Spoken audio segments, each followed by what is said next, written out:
Hello? Inshallah, we're about to start, so if the sisters could start making their way to the men's section, it would be pretty good.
Assalamu alaikum wa rahmatullahi wa barakatuh.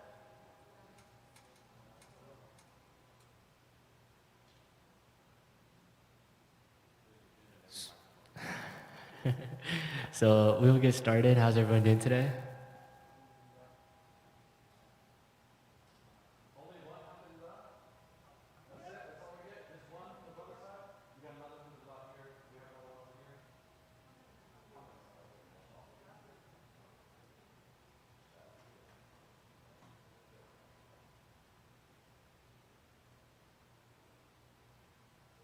Yeah, sorry about the technical difficulties. So today we are joined by Billy White, who, I mean, Imam Ahmed gave a very good introduction to him. And today the topic that we're going to be talking about is positivity or optimism through hard times. So if you wouldn't mind, would you like to give a quick bio about yourself? Tell us about yourself. Assalamu alaikum wa rahmatullah. Okay, after that, I know y'all think that you have to respond, and you do. Assalamu alaikum wa rahmatullah. MashaAllah, I'll take it. Assalamu alaikum, my name is Billy White. I am, I don't know, I'm Billy. I graduated from the University of Houston with a degree in political science. Yeah. So I graduated from the University of Houston with a degree in political science, which is a degree that none of you should ever get because it doesn't pay. And if you're thinking about it, come talk to me and I'll advise you against it. I'm a student at Suhbah Seminary with Ustad Mahad and Ustada Safiya, alhamdulillah, in their Islamic Studies program, which I really, really enjoy. And yeah, I've been Muslim for 4 years, alhamdulillah. So, yeah. So when it comes to hardships, a lot of Muslims, when they do revert back, speakers are over there, and okay, but when they do revert to Islam, they face a lot of hardships from their family, from society in general, when they transition from other faiths to Islam. What hardships did you face after you took your Shahada? And how did you overcome those hardships? How did you deal with those? How did you stay in optimism? Awesome. So I'm going to do without the mic.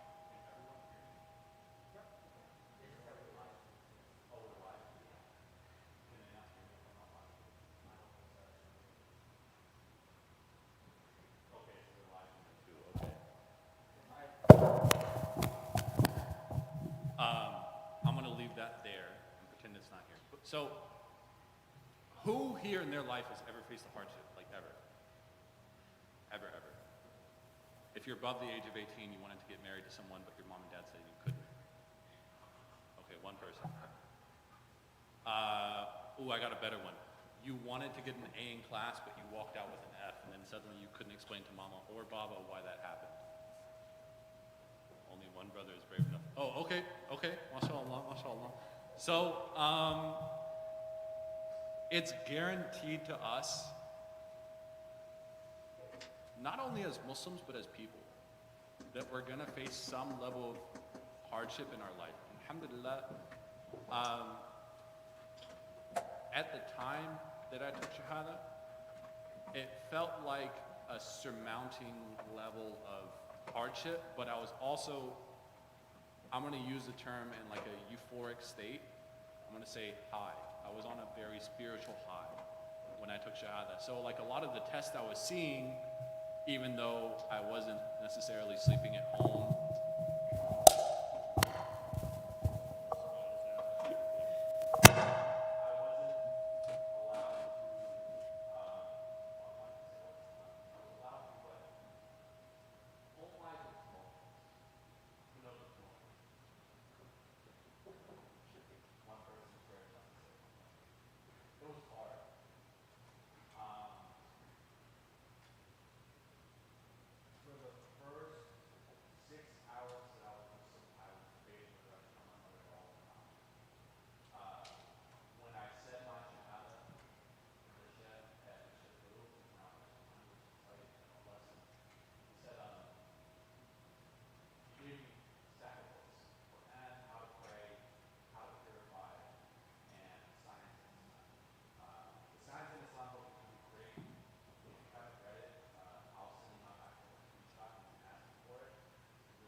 Hello?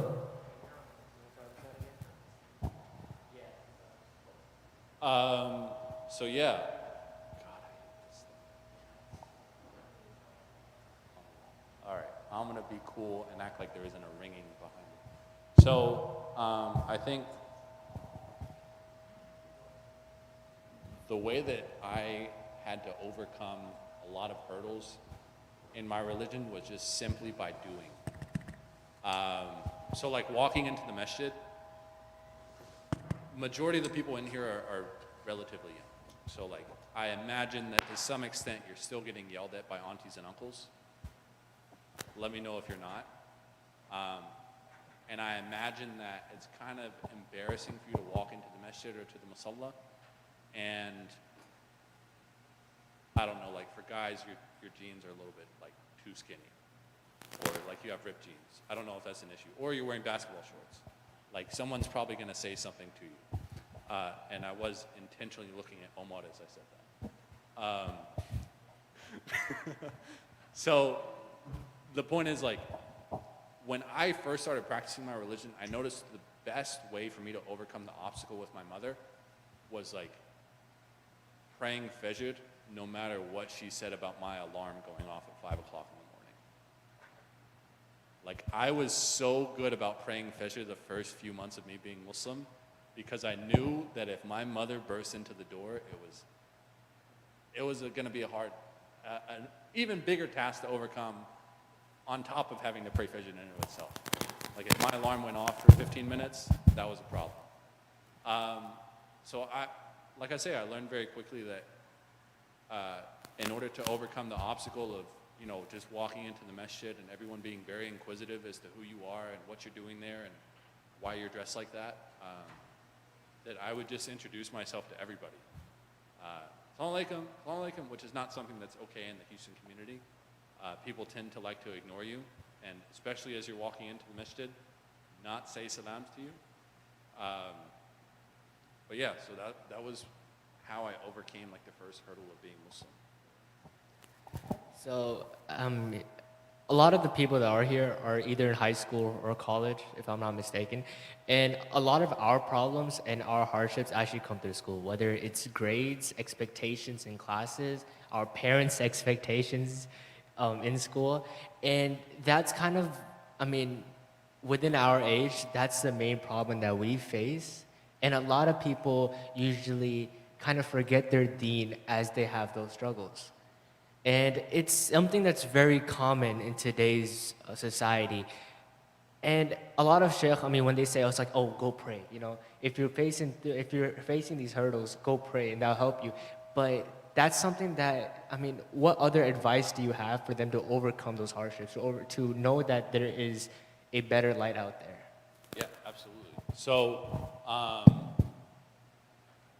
I took Shahada in my sophomore year of college. While I was trying to apply to UH, because I was at HCC.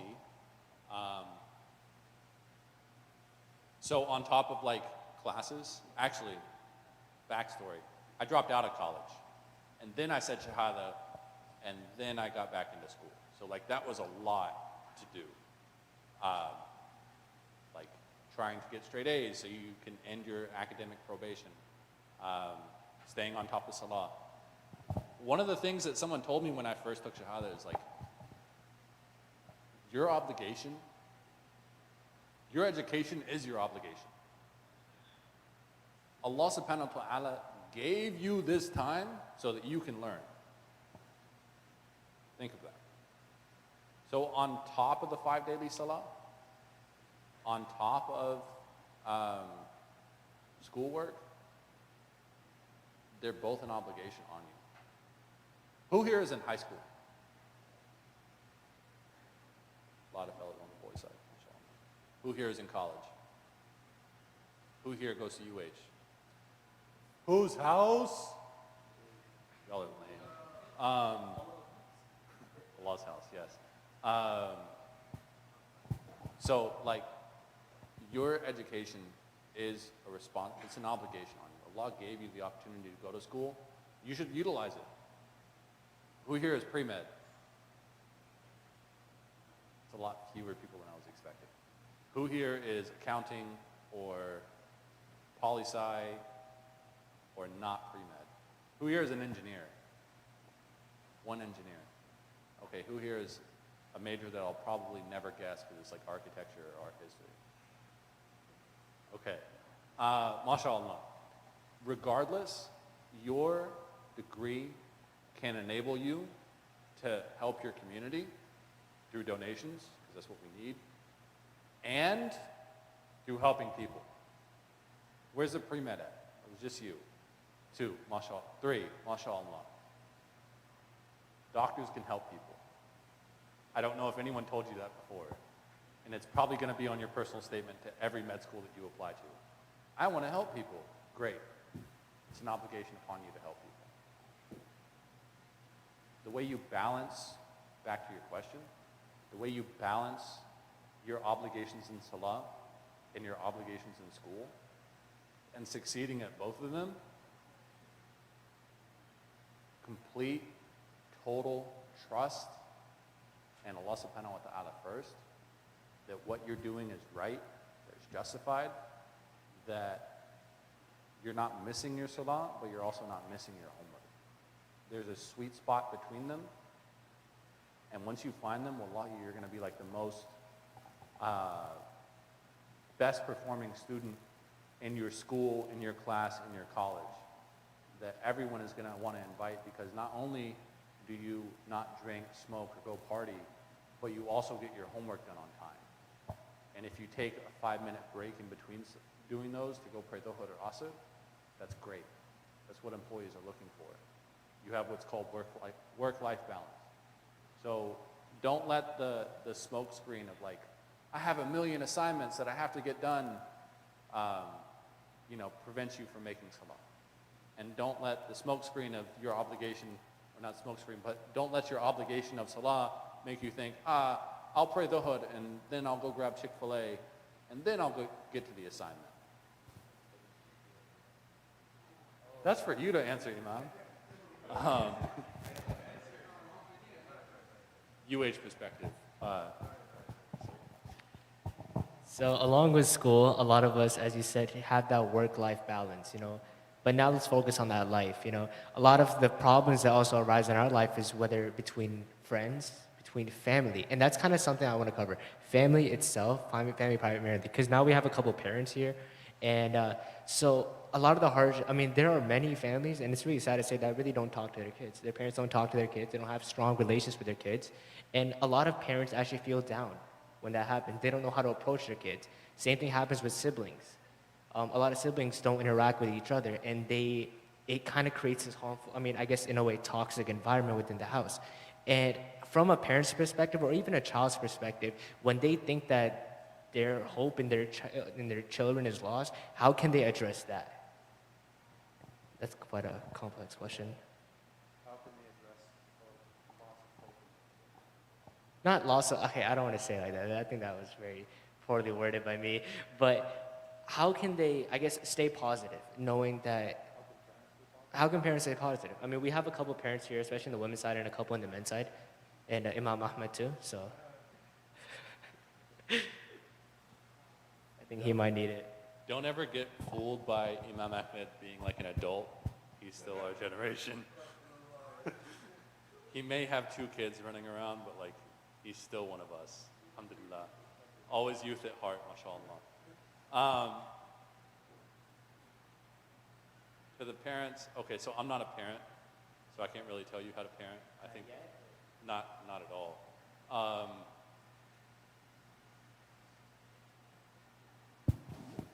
As I get older, I look at y'all, how you're growing up and the problems I had to face as a child. Like, my problems were on the news at like 5 o'clock, and when my parents were watching that, I was just like, okay, I'm gonna go play, right? Your problems are at the touch of your hand.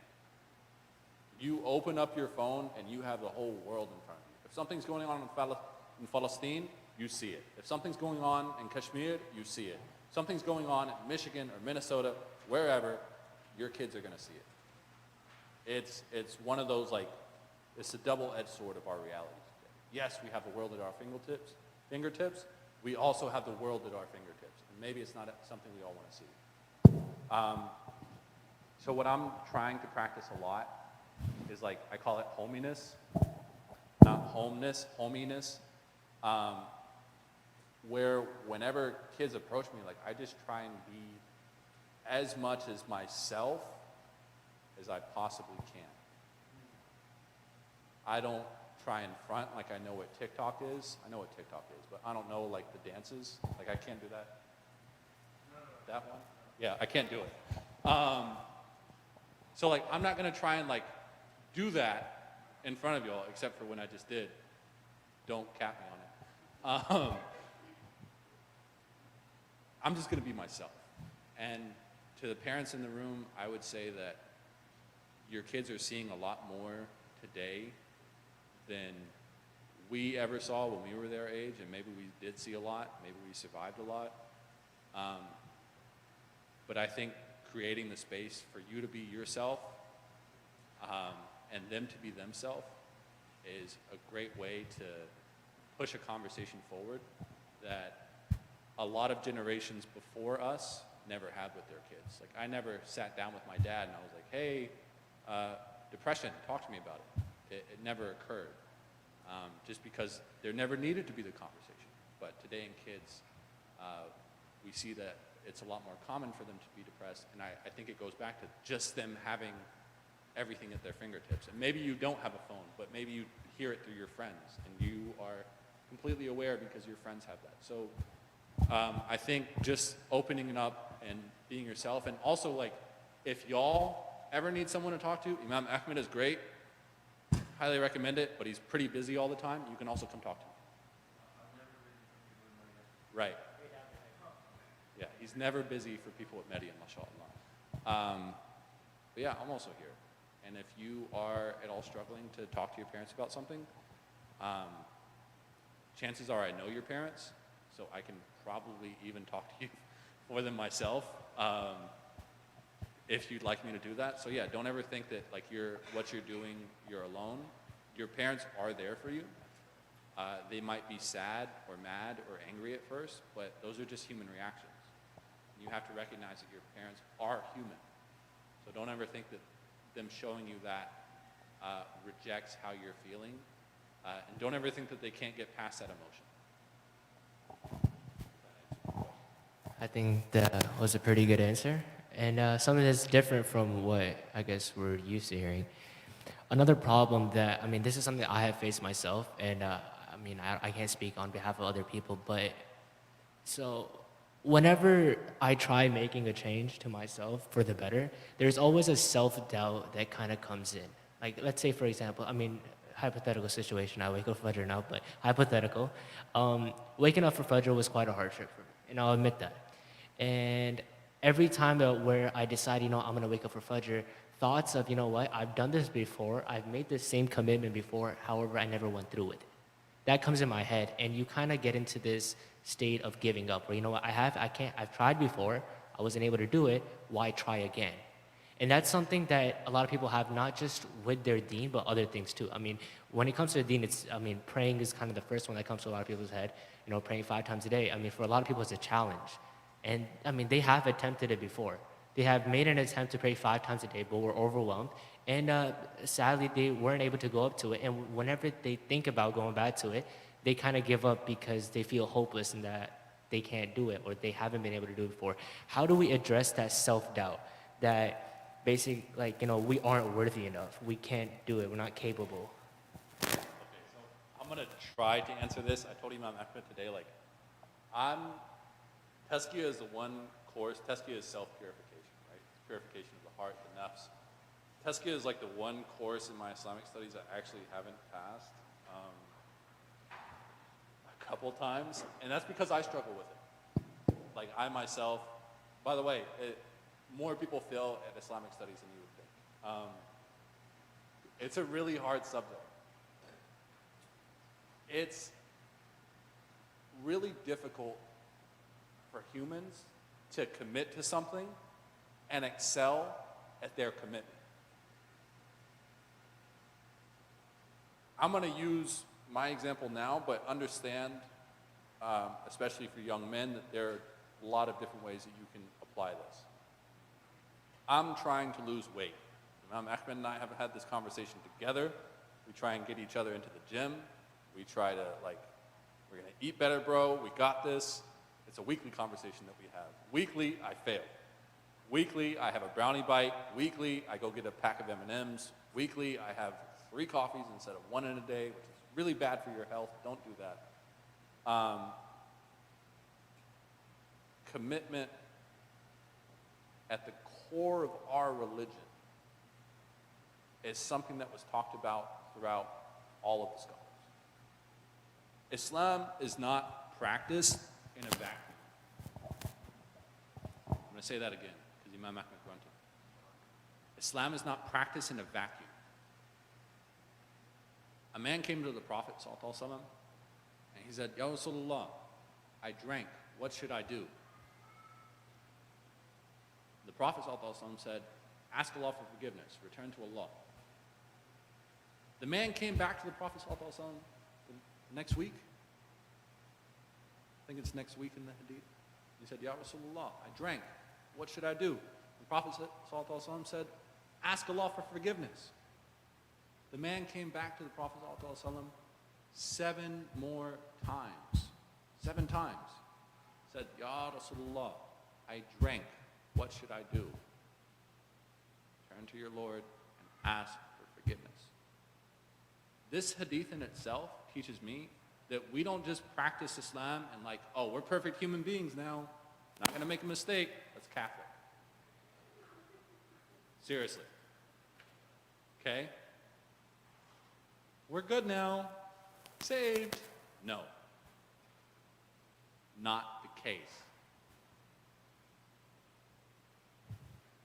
Your only obligation is to do your best. I didn't say do your best and like go eat with your left hand and skip asr whenever you want to, and maybe you pray Isha and like, oh, I got A's, so like I'm good, I don't have to pray. Mama and Baba said, no.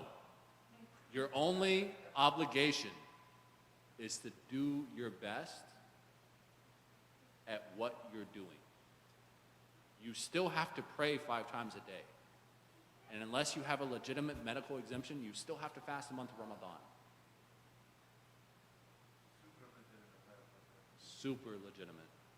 And obviously, like there's, that for women that you can observe.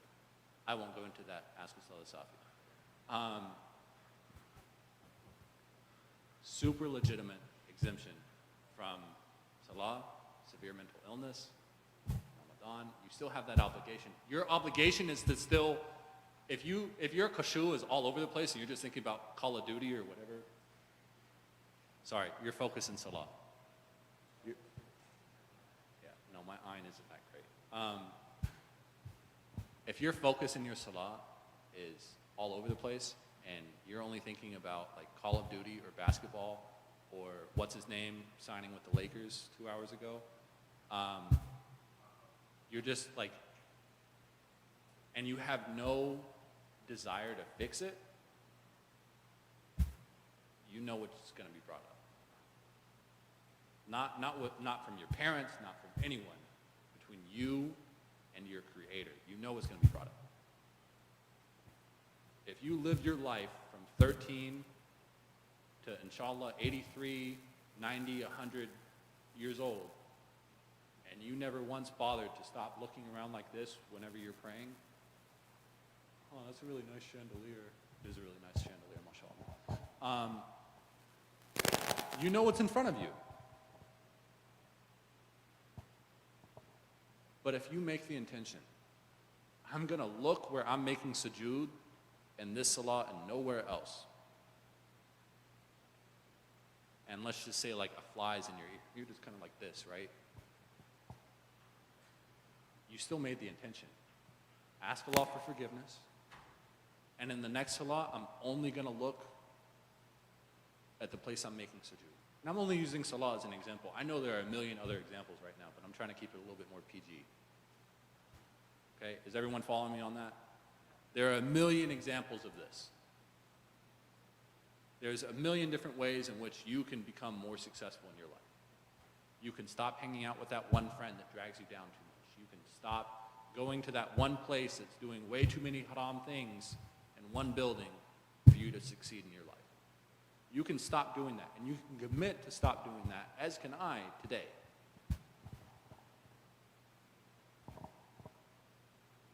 What's important is that you ask Allah for forgiveness. The sincerity of your forgiveness will only be judged by Allah. And that's the brilliance of it. There will be people on the Day of Judgment who are put, loosely translated, it's like a corral, a cage. They'll be held off to the side before they walk on the bridge to Jannah. And Allah will ask them, did you do this and such and such? Allah's gonna put, like, okay, who here gets nervous when their mom pulls them aside? It's like, hey, go to the living room, I gotta ask you something, but not in front of your dad. And then you get in there and you're like, did you do this and this? Who right then and there would, like, their wudu would be broken? Mine absolutely would be.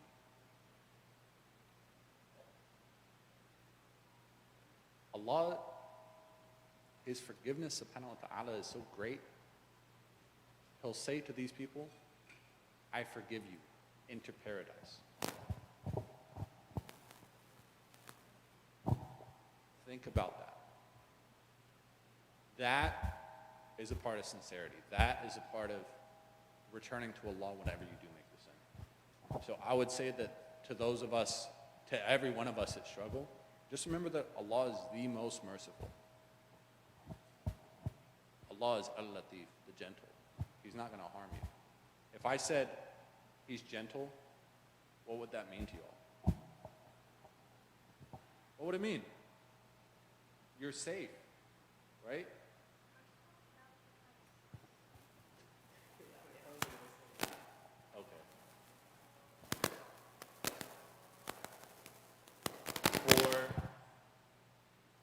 For Allah, as long as we return to Him, the important thing is that we return and we ask for forgiveness. So for those of us that struggle, I advise, inshallah, that we do return to Allah and we ask for His forgiveness and we ask for His mercy, inshallah. Earlier, you had said that the world is at our fingertips, right? Yeah. And with that being said, a lot of other people's worlds are on your fingertips. You know, with social media being so relevant today, you see a lot of people's lives. You have that gateway into a lot of people's lives, that little window, and you see into them. Before social media was such a big thing, people would suffer with their parents comparing them to other people, but now it's kind of your self-comparison. You see someone succeeding, someone maybe doing a little bit better than you, and you start feeling hopeless after that. You know, for example, you see someone graduate with very good grades and you're kind of, let's say, struggling in that sense. You would feel hopeless after that, and with the amount of struggle that you're facing. How do we go around ourselves? Like, how do we, I don't want to say like we purposely like compare ourselves, but that subconscious comparison that we have when we see other people succeed, and that brings us down. How do we come about that? How do we stay above the water on that? Awesome. I'm not going to ask for your handles later on, but who here is on Instagram? I told you I'm not going to ask for your handle. I don't want to follow you. Please don't follow me. But who here is on Instagram? Show of hands. Who here is on TikTok? Who's on Twitter? Snapchat? Okay. If you have the same password for all of those platforms, go and change it.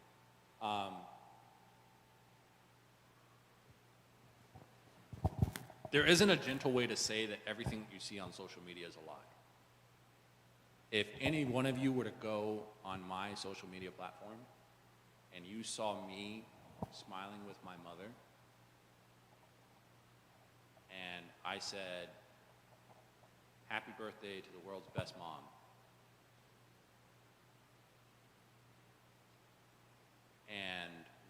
some really beautiful place, her and I can tell you we were probably just fighting about 5 minutes before that birthday, that picture was taken. It's a lie. Everything that you have posted, that cute nominal necklace that you got, that awesome t-shirt from, I don't know, Bertha would do clothing or whatever. Was it really that great? It's kind of cheap metal and cost $19.99. Shots fired. Don't tell Nominal I'm saying this, they'll probably sue me. But listen, what we see on social media, whether it's an intentional lie or it's an unintentional lie, it's just the lighting looked great and you thought, oh, okay, my skin blemishes don't show here. You can't see that massive zit on my forehead right here. It's there, I feel it. It's a lie. It is intentionally making you think that 1 second of that person's photo, that 30-second video that they shared, is their entire life. And there are a ton of corporate interests which want to make you think that way. If you go buy that necklace or that shirt or those shoes or those J's, your life will amount to theirs. Their life right now amounts to yours. It has the same exact value in it. You will only ever be judged not by your skin, not by your money, not by your ethnic background or your height or your gender.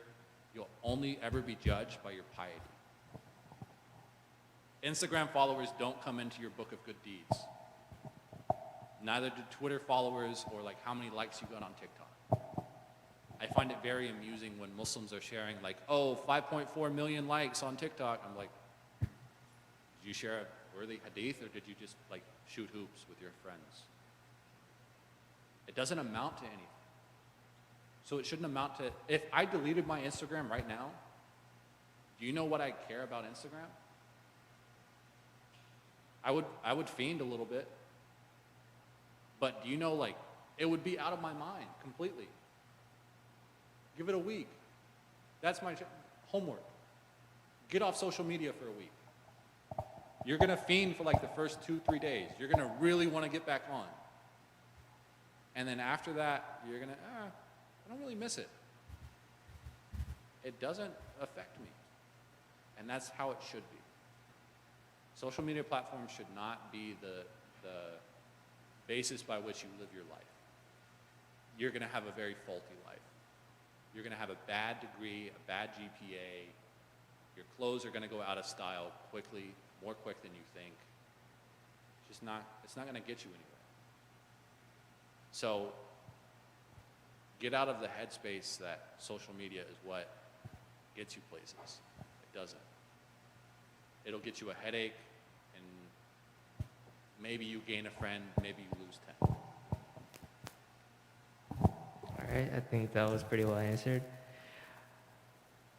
I'm going off the fly right now, I'm just letting you know. So,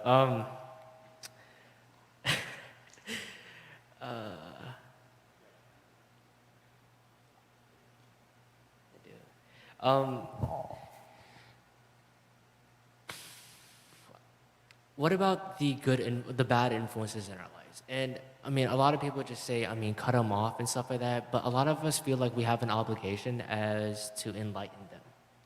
And when we see them struggle, to enlighten them. You know, people who will have. All right. Does anyone here cook? All of y'all's hands should go up. If you ever want to get married, at some point you need to learn to cook. Okay, mashallah, 2, 3 people. Okay, who over here cooks? Okay, mashallah. Has anyone here ever cooked crab? Like live crab? You've cooked crab? Okay.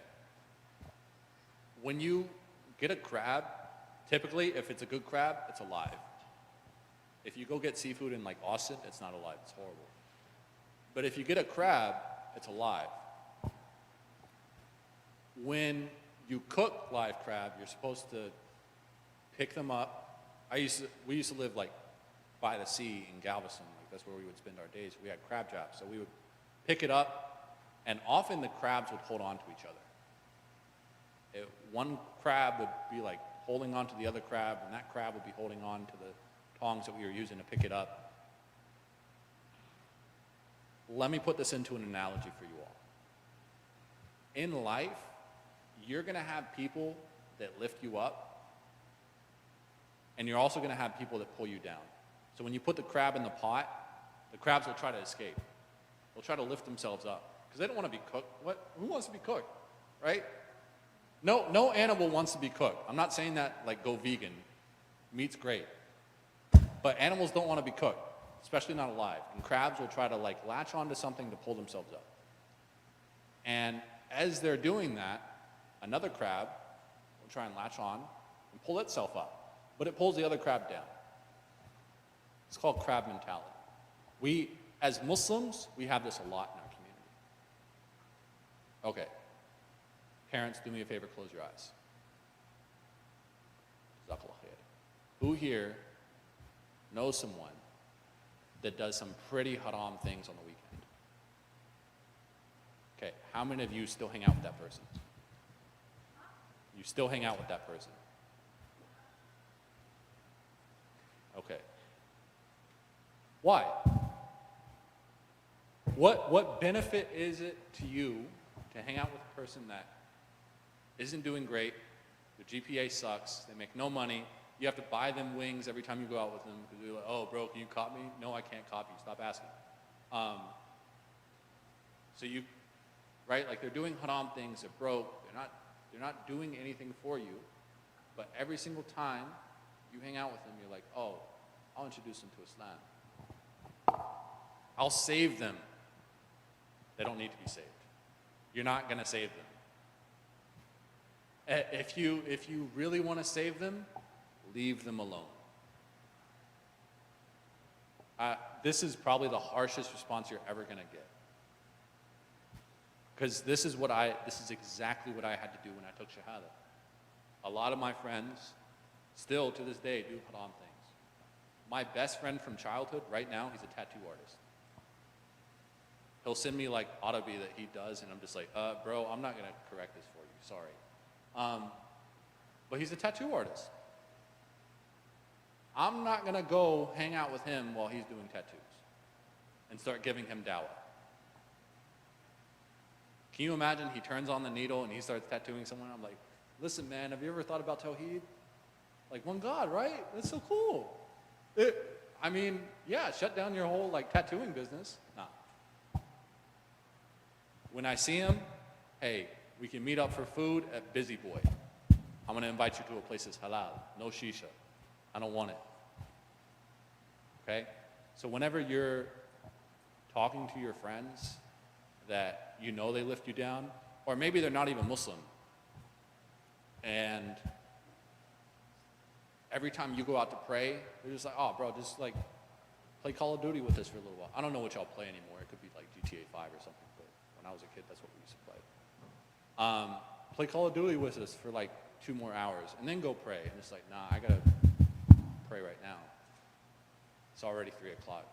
Oscar's coming in soon. Right? So the mentality that you have of like, oh, I have to go save them, I have to protect them, their heart is between Allah's fingers. He turns, not you. To think otherwise is to think that we have control of their hearts. We don't. Not even close. It's not to say don't make dua for them. It's not to say that when you see them, don't try and like, bro, you can't do that around me. I'm not cool with it. You can go do that around your other homies, but not around me. Like, call them out if they're doing something haram. But, it's not up for you to save someone, to be the Muslim in the room, to say, oh, let's go to the masjid. No. Come to the masjid yourself, make some new friends, and go from there, inshallah. Is that it? Jazakallah khair for listening. Yeah. No one gets my Twitter handle. Okay, so there is a man, his name is H. Brown. His name is Imam Jamil Al-Amin. He's currently in prison for a crime that he did not commit, and he's 1,000 miles away from his legal team in Atlanta in New Mexico. He also has cataracts, which up until last week meant that he couldn't see. So he used to make a dua.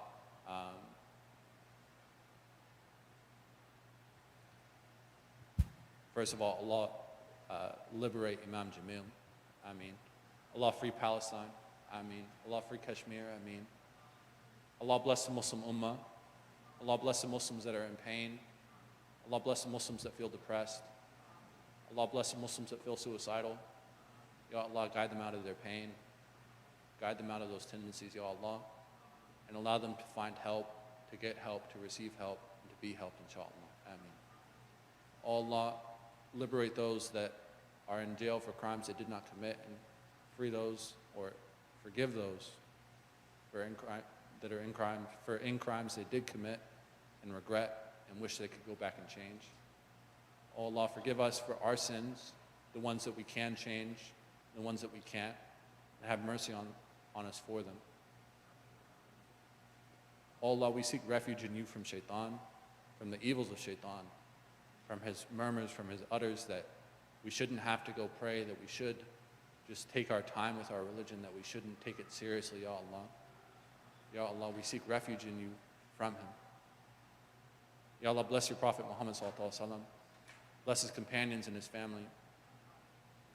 Ya Allah, bless his descendants and those that learn from them.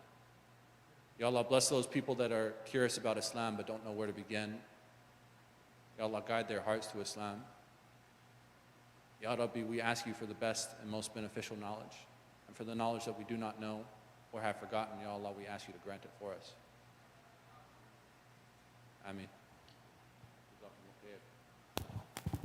So Aisha is going to be in about 10 minutes.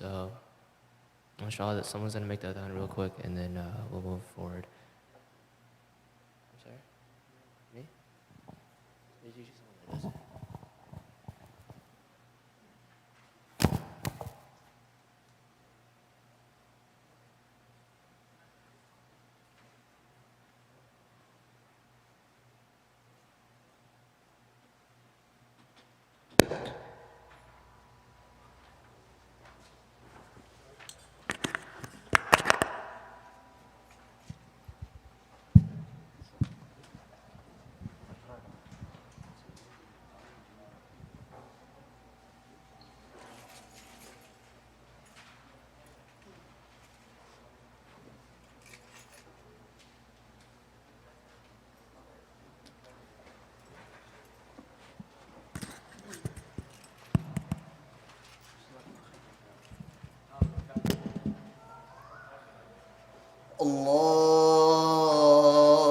الله أكبر الله أكبر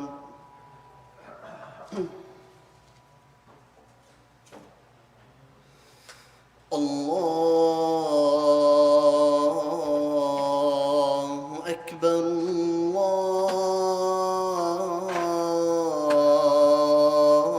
الله أكبر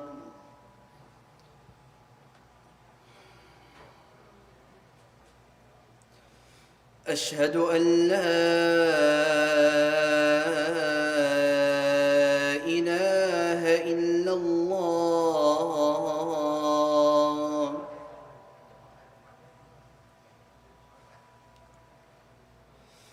أشهد أن لا إله إلا الله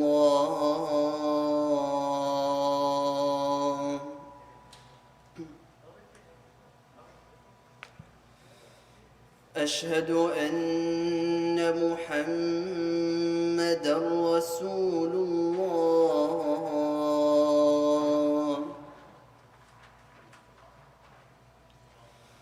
أشهد أن محمدًا رسول الله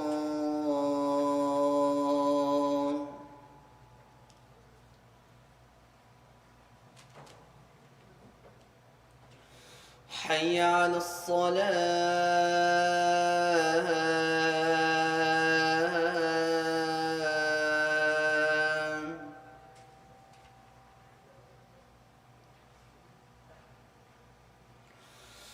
حي على الصلاة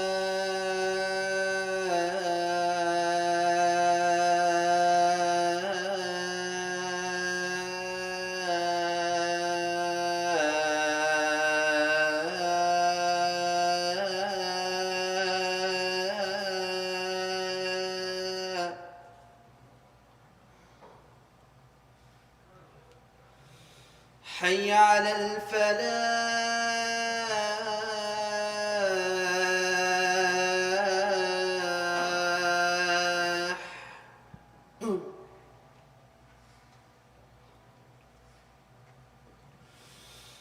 حي على الفلاح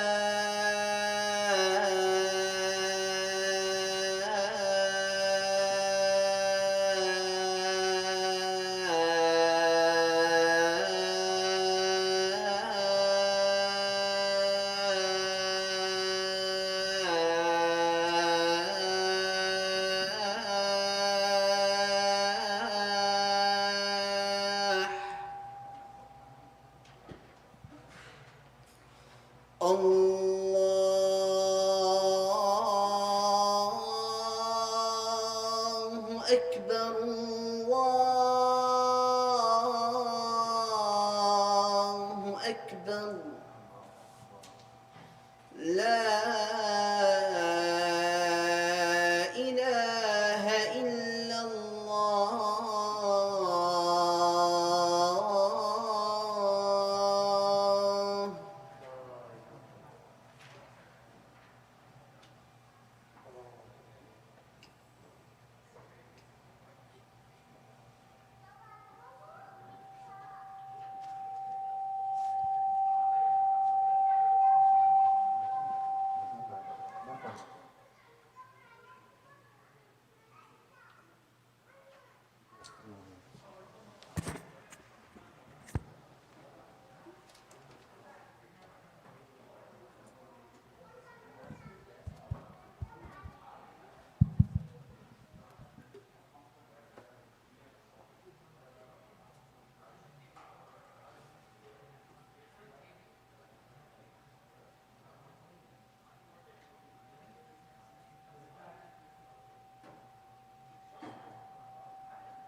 أقم الصلاة.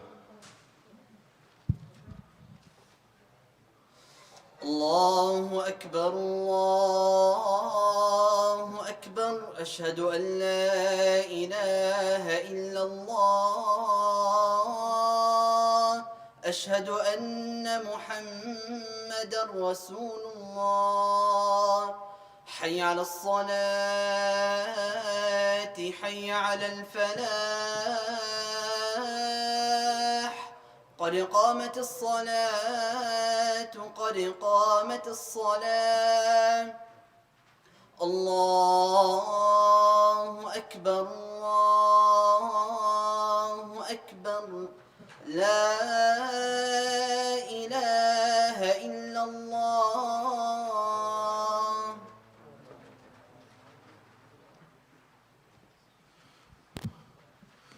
استووا اعتدلوا سووا صفوفكم.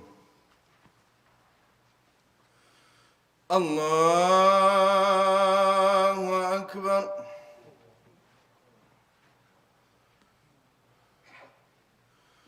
الحمد لله رب العالمين الرحمن الرحيم مالك يوم الدين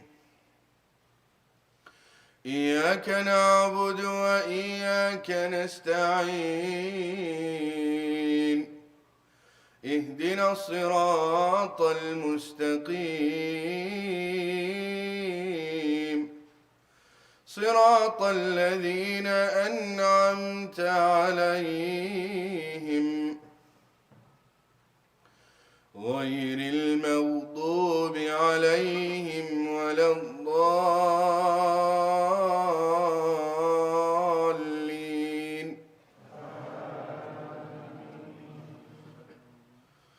وإذ قال موسى لقومه إن الله يأمركم أن تذبحوا بقرة قالوا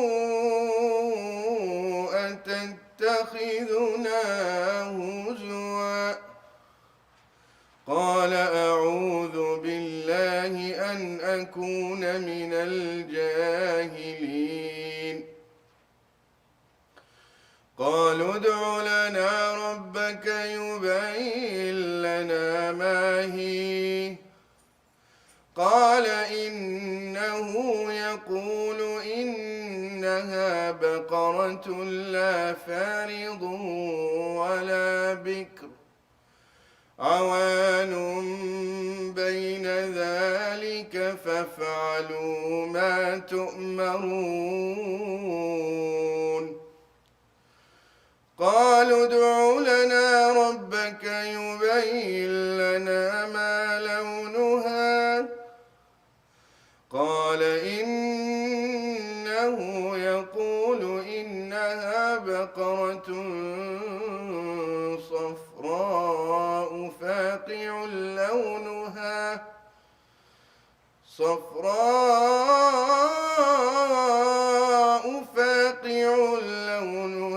تسر الناظرين.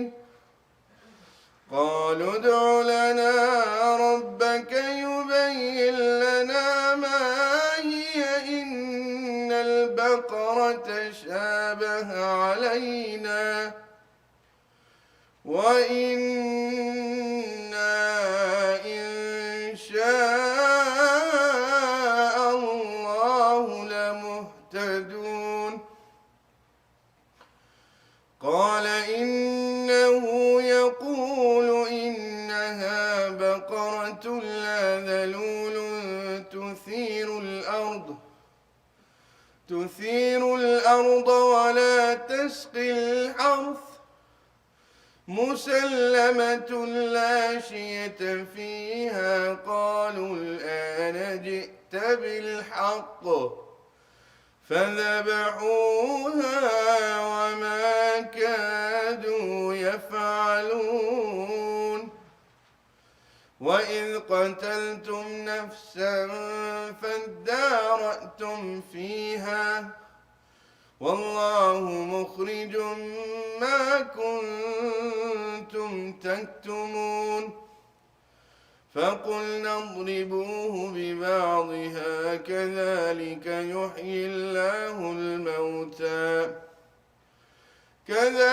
يحيي الله الموتى ويريكم آياته لعلكم تعقلون ثم قست قلوبكم من بعد ذلك فهي كالحجارة أو أشد قسوة وإن من الحجارة لما يتفجر منه الأنهار وإن منها لما يشقق فيخرج منه الماء وإن منها لما يهبط من خشية الله وما الله بغافل عما تعملون. الله أكبر.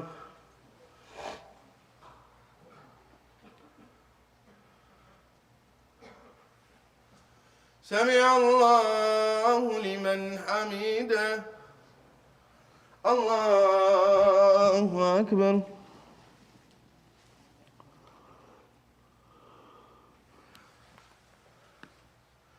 الله أكبر. الله أكبر.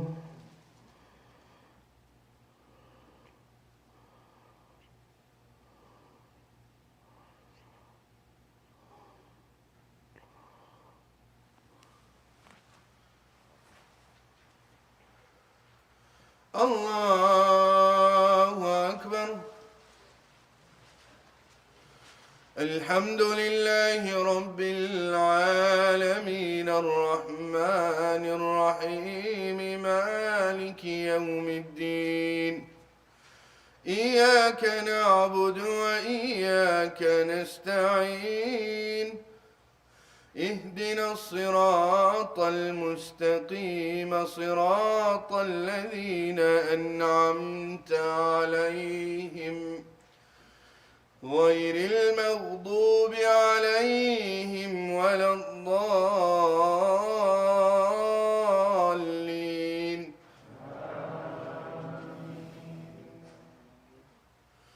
والشمس وضحاها والقمر إذا تلاها والنهار إذا جلاها والليل إذا يغشاها والسماء وما بناها والأرض وما طحاها ونفس وما سواها فألهمها فجورها وتقواها قد أفلح من زكاها وقد خاب من دساها كذبت ثمود بطغواها إذ انبعث أشقاها فقال لهم رسول الله ناقة الله وسقياها فكذبوه فعقروها فدمدم عليهم ربهم بذنبهم فسواها ولا يخاف عقباها. الله أكبر.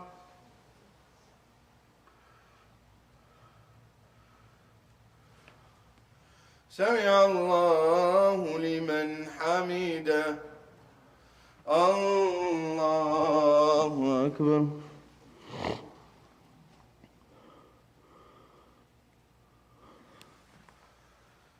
الله أكبر الله أكبر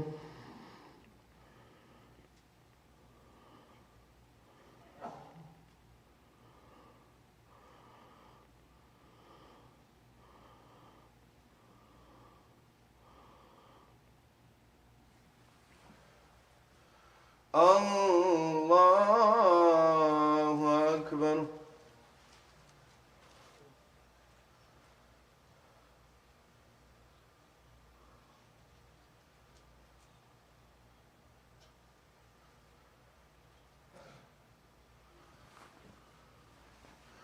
الله أكبر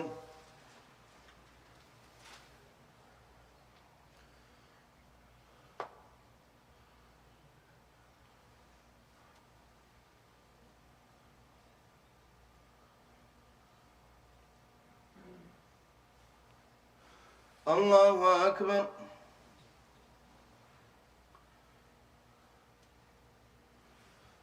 سمع الله لمن حمده الله أكبر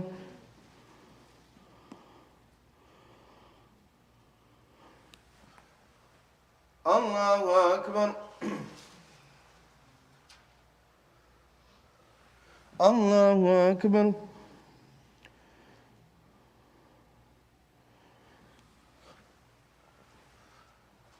الله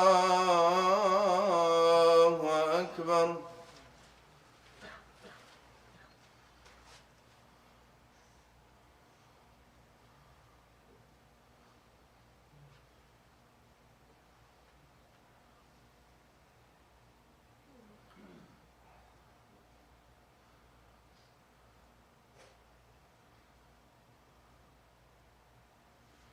الله أكبر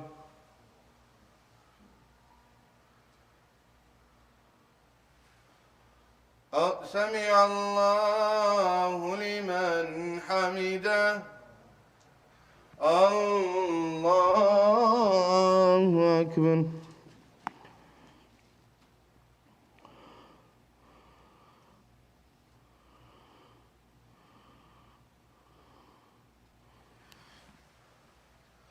الله أكبر الله أكبر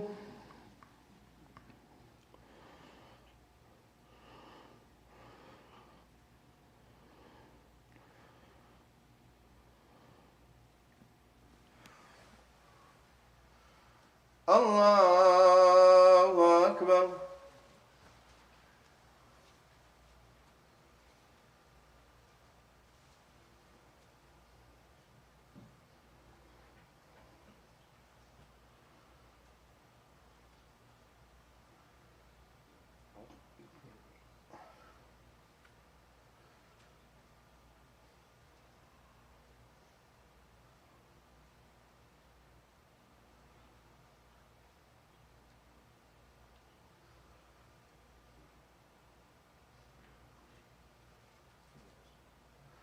السلام عليكم ورحمة الله السلام عليكم ورحمة الله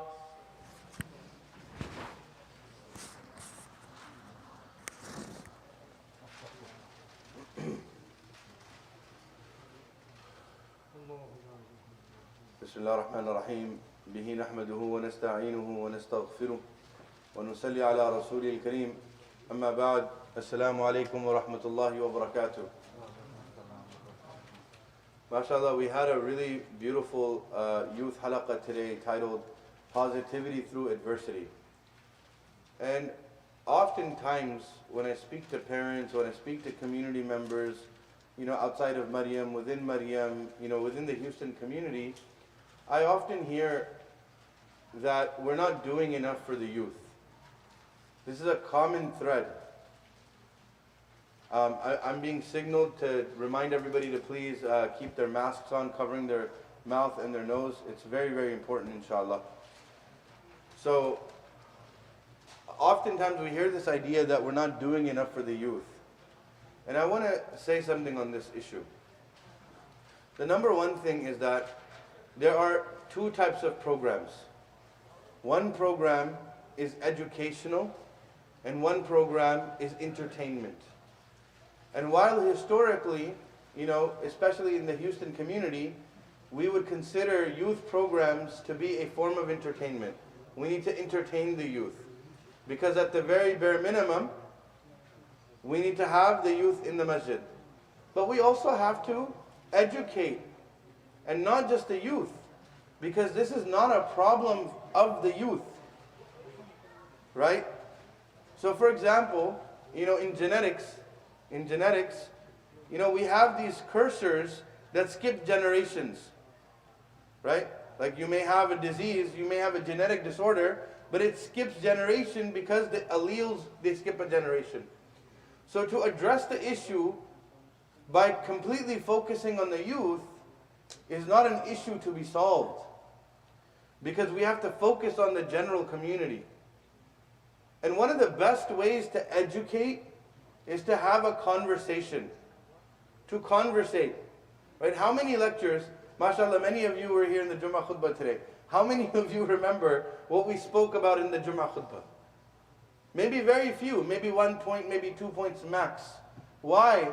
Because it's a lecture. And the human mind, whether it's from our imams, whether it's from our teachers, whether it's from our parents, we don't like to listen to lectures. Our mind does not grasp lectures.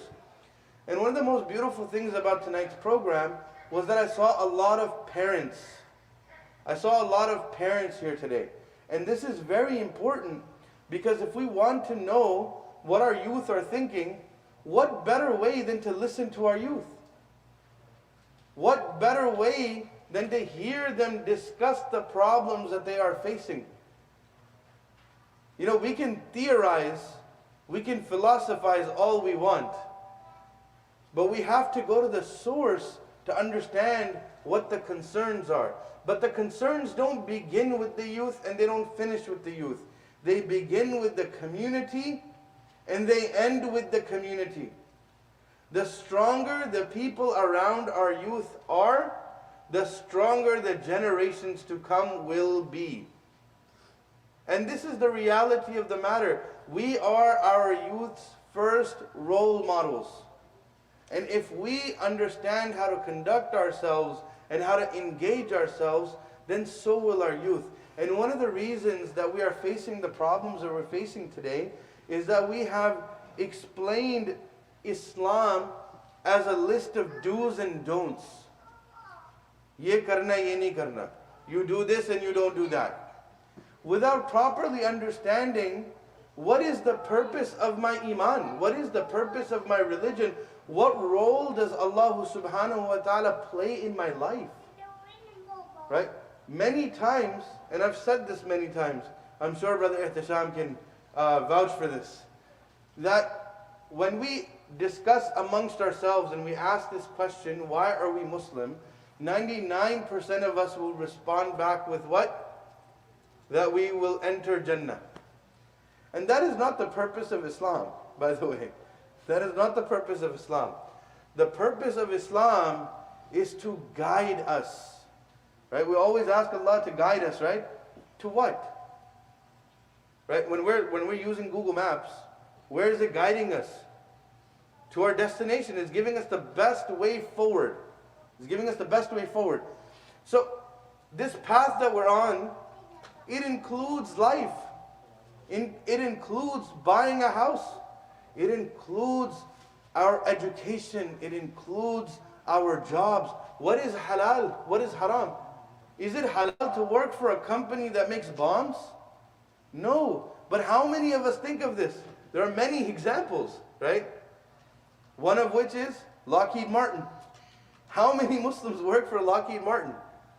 How many Muslims work for Boeing?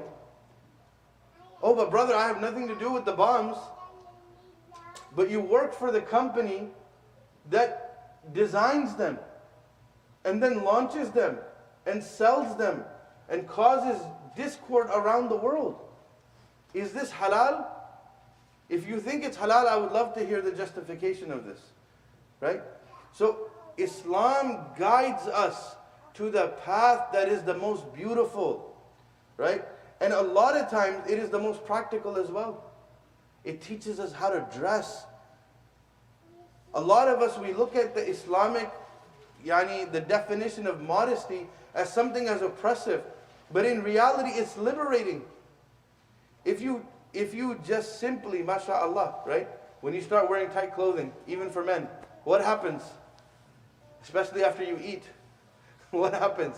You begin to feel uncomfortable. Right? And so imagine wearing jeans all day, praying in jeans all day. I don't see anybody wearing jeans right now, for the most part. Right? Why? Because it's uncomfortable. Right? It's uncomfortable. So when we represent Islam as a list of do's and don'ts, people get confused. People think that this is just a list of commands, but the reality is when I listen to this advice, it benefits me. It makes me a better human being. It makes me a better doctor. It makes me a better engineer. It makes me a better lawyer. It makes me a better student. It makes me a better father. It makes me a better mother. It makes me a better child. And when we present Islam from this perspective, who doesn't want to succeed in life? Who doesn't want to succeed in life? You know, Allah subhanahu wa ta'ala, He says in the Quran, هُوَ الَّذِي أَنزَلَ عَلَيْكَ الْكِتَابَ مِنْهُ آيَاتٌ مُحْكَمَاتٌ هُنَّ أُمُّ الْكِتَابِ وَأُخَرُ مُتَشَابِهَاتٌ. That Allah subhanahu wa ta'ala has revealed ayat that are clear. Right? And these are the essence of the message of the Quran. Okay? We're going to go a little bit deep here for a second. And then He says, وَأُخَرُ مُتَشَابِهَاتٌ. And there are some that are confusing. What we have done as a society, number one, is that we have started investigating these mutashabihat, these ayat that have mutashabihat. And we have completely veered off course from the muhkamat, the clear verses. What do the clear verses tell us to do? Respect our parents. What do the clear verses tell us to do? Stay away from zina. What do the clear verses tell us to do? Stay away from drinking alcohol. What do the clear verses tell us to do? Not to steal, to respect women, to do good in society. Amalun salih, right? To do good things in society. And we've gone into the mutashabihat. Now, we're concerned about whether this is halal or that is halal. This opinion or that opinion. Should we roll up our pants? Should we not roll up our pants? Should we wear a kufi? Should we not wear a kufi? For those of you who don't know, I do wear a kufi. But I'm just saying, right? Should we do this? Should we do that? And we begin to discuss these things and engage in these debates as if this is knowledge. As if this is knowledge that is going to impact me, benefit my family, benefit society. And this is not. Now, to engage in these ayat that are confusing, that are unclear, if you would. Many people say, the Quran and the Sunnah are clear. Why do we need to go in the gray areas? Let me tell you something. When you go to the doctor's office and he prescribes you azithromycin instead of amoxicillin, and you say, no, I'm not feeling content. My heart is not clear here. Right? There's a hadith of the Prophet ﷺ that says that the morsel of flesh that is in your chest, if it is sound, then everything else is sound. And therefore stay in the clear and don't engage in the gray matters. Gray matters for who? For the doctor, it's very clear. You are penicillin. You have a allergic reaction to penicillin. Therefore, you cannot have amoxicillin. It's clear for the doctor. So we're not in a position to say this is gray area or this is not gray area. And the most amazing thing is that we will engage the gray areas where it's beneficial for us, and we will not use excuses for others. So the moral of the story is that we need to stay within the muhkamat as laity, as people who are, followers of the Prophet ﷺ, people who have not spent 10, 15 years studying the religion. We need to stay within the muhkamat. And within the muhkamat, we need to teach our children the real benefit of what it means to implement and practice Islam. And then we will find a way forward at a generational level to be successful. And we ask Allah subhanahu wa ta'ala that He grants us success. Allahumma ameen. We ask Allah subhanahu wa ta'ala to bless our beloved guest speaker tonight for his drive, for his effort, and for his speech tonight. MashaAllah. Allahumma ameen. We ask Allah subhanahu wa ta'ala that He blesses our community, that He protects our youth. We ask Allah subhanahu wa ta'ala that He makes Sirat al-Mustaqim beautiful and beloved for us, that He makes it easy for us, that He makes it the only path for us. سبحانك اللهم وبحمدك نشهد أن لا إله إلا أنت نستغفرك ونتوب إليك وصلى الله تعالى على خير خلقه محمد وعلى آله وصحبه أجمعين برحمتك يا أرحم الراحمين. Inshallah, tomorrow after Fajr we will be continuing the tafsir of Surah Al-Kahf, inshallah. And also next Friday we have an amazing family night scheduled with Mufti Azimuddin. He's coming all the way from Chicago, and the topic will be around Muslim identity, gender identity, and how to really begin to implement Islam as an identity, inshallah.